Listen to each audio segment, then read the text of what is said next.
Avelino Arredondo, Jorge Luis Borges. El hecho aconteció en Montevideo, en 1897. Cada sábado los amigos ocupaban la misma mesa lateral en el Café del Globo, a la manera de los pobres decentes que saben que no pueden mostrar su casa o que rehuyen su ámbito. Eran todos montevideanos. Al principio les había costado amistarse con Arredondo, hombre de tierra adentro, que no se permitía confidencias ni hacía preguntas. Contaba poco más de 20 años, era flaco y moreno, más bien bajo y tal vez algo torpe. La cara habría sido casi anónima si no la hubieran rescatado los ojos, a la vez dormidos y enérgicos. Dependiente de una mercería de la calle Buenos Aires, estudiaba derecho a ratos perdidos. Cuando los otros condenaban la guerra que asolaba el país y que, según era opinión general, el presidente prolongaba por razones indignas, Arredondo se quedaba callado. También se quedaba callado cuando se burlaban del por tacaño. Poco después de la batalla de Cerros Blancos, Arredondo dijo a los compañeros que no lo verían por un tiempo, ya que tenía que irse a Mercedes. La noticia no inquietó a nadie. Alguien le dijo que tuviera cuidado con el gauchaje de Aparicio Saravia. Arredondo respondió, con una sonrisa, que no les tenía miedo a los blancos. El otro, que se había afiliado al partido, no dijo nada. Más le costó decirle adiós a Clara, su novia. Lo hizo casi con las mismas palabras. Le previno que no esperara cartas porque estaría muy atareado. Clara,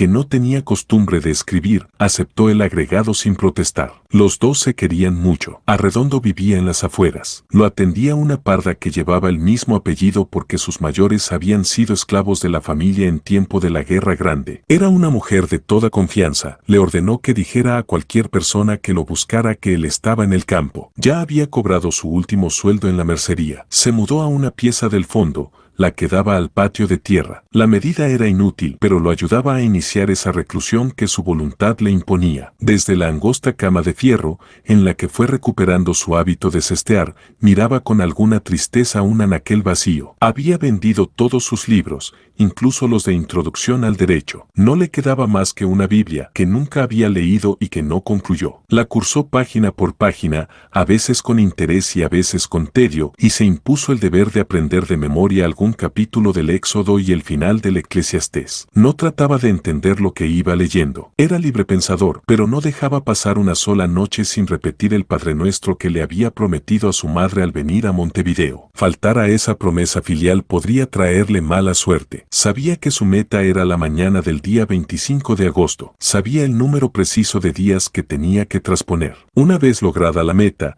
el tiempo cesaría o, mejor dicho, nada importaba lo que aconteciera después. Esperaba la fecha como quien espera una dicha y una liberación. Había parado su reloj para no estar siempre mirándolo, pero todas las noches, al oír las 12 campanadas oscuras, arrancaba una hoja del almanaque y pensaba un día menos. Al principio quiso construir una rutina, matear, fumar los cigarrillos negros que armaba, leer y repasar una determinada cuota de páginas, tratar de conversar con Clementina cuando ésta le traía la comida en una bandeja, repetir y adornar cierto discurso antes de apagar la candela. Hablar con Clementina, mujer ya entrada en años, no era muy fácil, porque su memoria había quedado detenida en el campo y en lo cotidiano del campo. Disponía asimismo de un tablero de ajedrez en el que jugaba partidas desordenadas que no acertaban con el fin. Le faltaba una torre que solía suplir con una bala o con un vintén. Para poblar el tiempo, Arredondo se hacía la pieza cada mañana con un trapo y con un escobillón y perseguía a las arañas. A la parda no le gustaba que se rebajara a esos menesteres,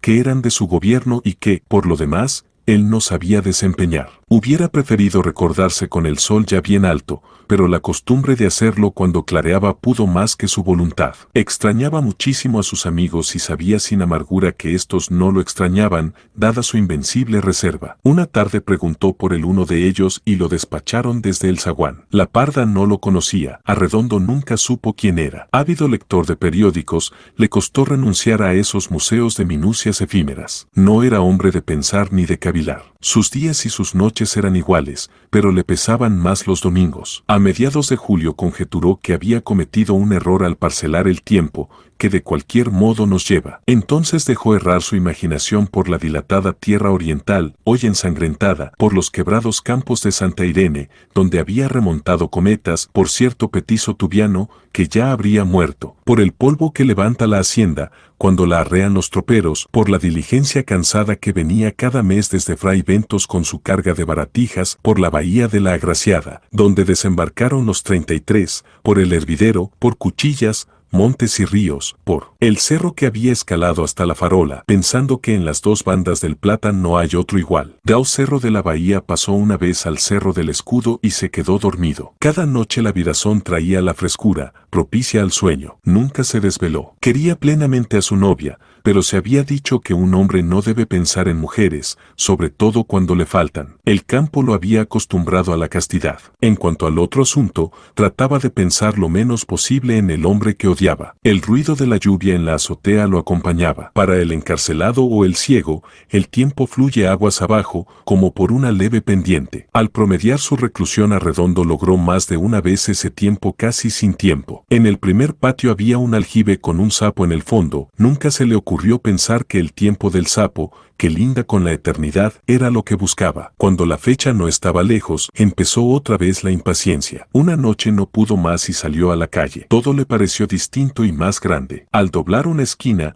vio una luz y entró en un almacén. Para justificar su presencia, pidió una caña amarga. Acodados contra el mostrador de madera conversaban unos soldados. Dijo uno de ellos: «Ustedes saben que está formalmente prohibido que se den noticias de las batallas. Ayer tarde nos ocurrió una cosa que los va a divertir. Yo y unos compañeros de cuartel pasamos frente a la Razón. Oímos desde afuera una voz que contravenía la orden. Sin perder tiempo entramos. La redacción estaba como boca de lobo, pero lo quemamos a balazos al que seguía hablando. Cuando se cayó, lo buscamos para sacarlo por las patas, pero vimos que era una máquina que le dicen fonógrafo y que habla sola». Todos se rieron. Arredondo se había quedado escuchando. El soldado le dijo: «¿Qué le parece el chasco, aparcero?». Arredondo guardó silencio. El del uniforme le acercó la cara y le dijo: «Grita enseguida, viva el presidente de la nación, Juan Iriarte Borda». Arredondo no desobedeció. Entre aplausos burlones ganó la puerta. Ya en la calle lo golpeó una última injuria. El miedo no es onzo ni junta rabia. Se había portado como un cobarde, pero sabía que no lo era. Volvió pausadamente a su casa. El día 25 de agosto, Avelino Arredondo se recordó a las 9 pasadas. Pensó primero en Clara y solo después en la fecha. Se dijo con alivio: «Adiós a la tarea de esperar. Ya estoy en el día». Se afeitó sin apuro y en el espejo lo enfrentó la cara de siempre. Eligió una corbata colorada y sus mejores prendas. Almorzó tarde. El cielo gris amenazaba llovizna.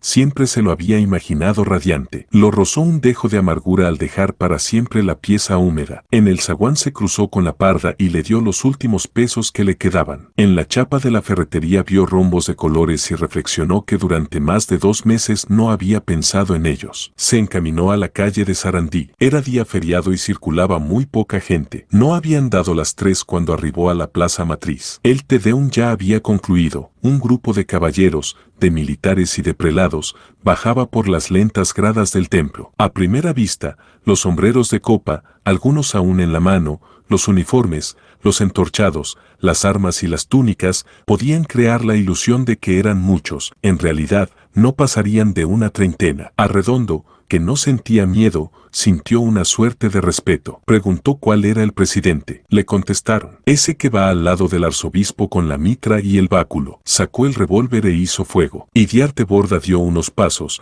cayó de bruces y dijo claramente: «Estoy muerto». Arredondo se entregó a las autoridades. Después declararía: «Soy colorado y lo digo con todo orgullo. He dado muerte al presidente, que traicionaba y mancillaba a nuestro partido. Rompí con los amigos y con la novia para no complicarlos. No miré diarios para que nadie pueda decir que me han incitado. Este acto de justicia me pertenece. Ahora que me juzguen». Así habrán ocurrido los hechos, aunque de un modo más complejo. Así puedo soñar que ocurrieron.